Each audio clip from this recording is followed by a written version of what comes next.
নেটের রেজাল্টে দুর্নীতির বিরুদ্ধে অবস্থান বিক্ষোভ, প্রতিবাদে সামিল কলেজের ছাত্র পরিষদ। বাঁকুড়ার বেলিয়াতোড় যামিনী রায় কলেজের গেটের সামনে নিট রেজাল্টে দুর্নীতির বিরুদ্ধে অবস্থান বিক্ষোভ। এই অবস্থান বিক্ষোভ করা হয় যামিনী রায় কলেজ তৃণমূল ছাত্র পরিষদের পক্ষ থেকে। এদিন বিক্ষোভের মাধ্যমে তারা এই বিষয়টির প্রতিবাদ জানায়। এই বিক্ষোভে উপস্থিত ছিলেন বড়জোড়া তৃণমূল ছাত্র পরিষদের কনভেনার শেখ নঈম হোসেন সহ রাঘব সিংহ, আমির খান, চিন্ময় ঘোষ এবং আকাশ মণ্ডল সহ আরো অনেকে। এই বিক্ষোভে সামিল হয়ে তৃণমূল ছাত্র পরিষদের কনভেনার শেখ নঈম হোসেন কি বললেন শুনে নেওয়া যাক।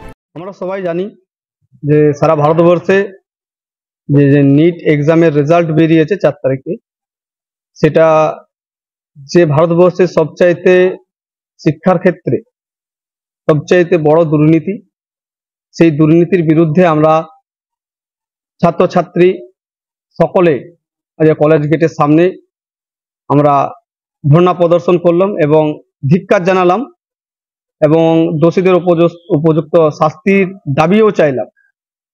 যে সারা ভারতবর্ষে যেভাবে ভারতবর্ষের কেন্দ্রের অপদার্থ শিক্ষামন্ত্রী ধর্মেন্দ্র প্রধান তিনি যেভাবে এই নিটের এক্সামে দুর্নীতি করেছেন, যেটা ভারতবর্ষের শিক্ষার ক্ষেত্রে সবচেয়ে বড় দুর্নীতি, তার বিরুদ্ধে যামিনী রায় কলেজ তৃণমূল ছাত্র পরিষদ আজকে পথে নেমেছে এবং সারা ভারতবর্ষে সাধারণ মানুষ, ছাত্রছাত্রী কলেজ গেট থেকে শুরু করে রাস্তায়, রাজপথে, ইউনিভার্সিটি গেটে এই দুর্নীতির বিরুদ্ধে সরব হয়েছেন।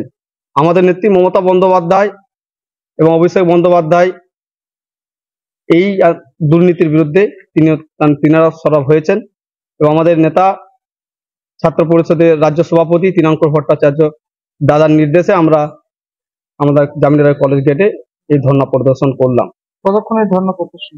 আমাদের মোটামুটি 1টা থেকে শুরু হয়েছিল আমাদের ধর্ণা প্রদর্শন, 2:30টা পর্যন্ত আমাদের ধর্ণা প্রদর্শন চলেছে এবং আমাদের ছাত্রছাত্রীদের দাবি ছিল যে এই যে দুর্নীতি, এই দুর্নীতির যদি তদন্ত সঠিকভাবে না করে তাহলে আমরা আর আগামী দিনে বৃহত্তর আন্দোলনে নামবো। আমার নাম শেখ নঈম হোসেন, বড়জোড়া ব্লক তৃণমূল ছাত্র পরিষদের কনভেনার। অনিকেত বাউরির রিপোর্ট, BN1 বাংলা।